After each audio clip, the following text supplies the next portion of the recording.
everybody, Sam here. I am currently in the parking lot at Walgreens. I've had kind of a day, so I decided to do something to boost my mood a little bit and share with you guys my revert story. So here it goes. And yes, that is baby Imani sleeping in the background. So I'll start it with, I was brought up Christian.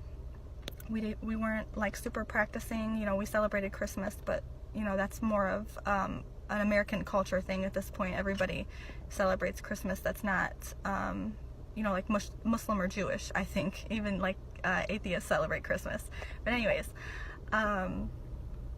so yeah, I was brought up Christian. I've had a lot of different experiences in my life, some really good and some really bad, and that influenced my choices as a teenager.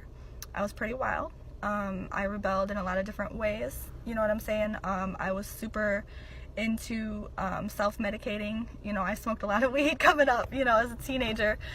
And I mention that because Islam changed a lot in my life. So I bring up the bad stuff so you can understand why, Islam was so good for me.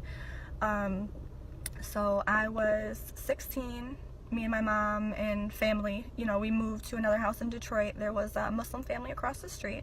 And before then, keep in mind, I cannot tell you a time where I had personally interacted with a Muslim. And if I did, they were probably non-Arab and men, because I can tell you I'd never knowingly looked at a woman in a scarf even. You know what I'm saying? So my perception of the religion was, they're all Arabs. That's usually what kids think about Muslims, and they hate Americans, and that's pretty much the knowledge that I had. They prayed 5 times a day. I learned that in school, but that was it, as far as world religion studies or whatever. But yeah, so my knowledge in Islam was not little, but completely misinformed. So yeah, meeting them was like an awakening, you know what I'm saying? So seeing these people that are so sweet, and the daughter didn't wear a scarf, but the mom did, and the dad was super religious. He fasted outside of Ramadan, so like it was nice to see the difference in what I thought versus the reality. And then going forward, I had met someone who, I remember my first interaction was talking about a Marilyn Monroe tattoo that I wanted to get on my back, and he was like, but why though? That's really dumb. So he just instilled in me to basically think before you act, simple stuff. He also, over the time, okay, so first of all, I'm talking about my husband. Everybody knows that I've been married for basically a decade at this point, and before I go further into details, I want to make something very clear with you all. I am not Muslim because I wanted to marry my husband. I am Muslim because Islam is what's right for me in my heart. And regardless of my relationship with him, I would still be Muslim. So please do not accuse me of faking my religion for a man, because it's very common and I'm aware of that, but I'm surely not the case. Anyways, so we met, and we would argue about a lot of things. Mostly I was wrong, because a lot of things that my side of the argument would just be stupid, immature, kids wanting to get their way type of stuff. So, we would talk about religion, and he taught me a lot. And at first, the idea of hijab was like, why do I have to cover? I didn't understand, why do I have to do something and you don't? And first of all, I was wrong, because men have to cover too. They just have different ways of covering. And I didn't understand at first the value of modesty in general. And then even when you take away all the other things, hijab is for God. You do it to show your dedication and love for God. That's just like the basics of it. So when I understood that, or when he explained that to me, it was such a beautiful thing. And furthermore, the more I learned about Islam, the more I kind of decided that I needed it, because Islam is not just a religion. It's a way of life. It's every aspect of your life. Eating with your right hand and not your left. Saying Bismillah before you take a bite. There are a lot of parts of Islam that is a positive influence in different aspects of your life. And I saw that learning it. You know, I saw how beautiful someone's perception on the world can be when they're looking at it through the eyes of Islam. And that sounded so corny coming out. I swear to God, I didn't mean to sound so corny.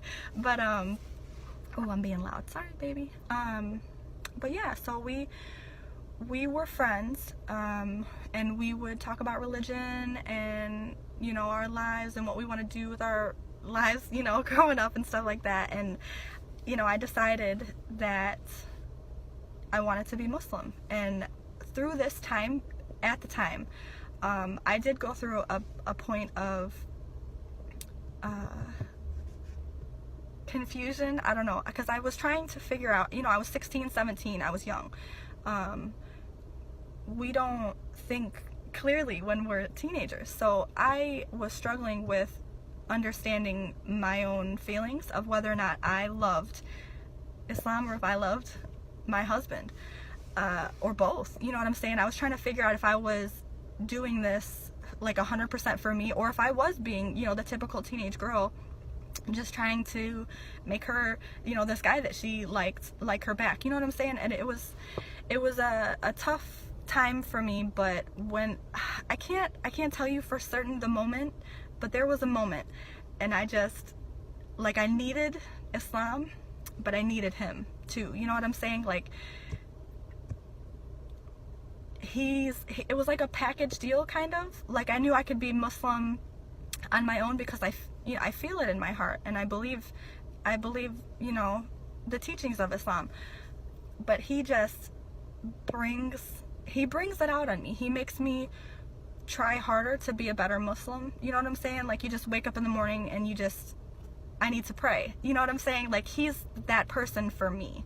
So I love him for so many different reasons and ways.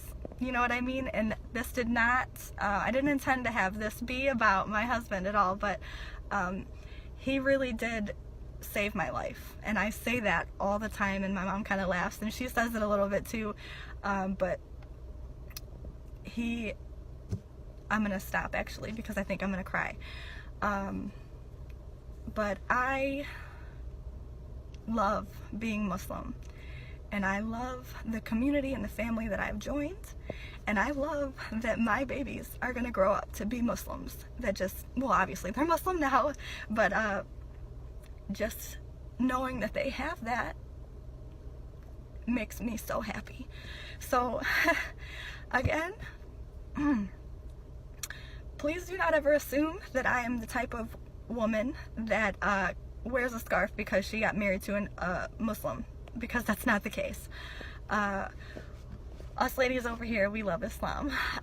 So yeah, that's my story, and I love you all.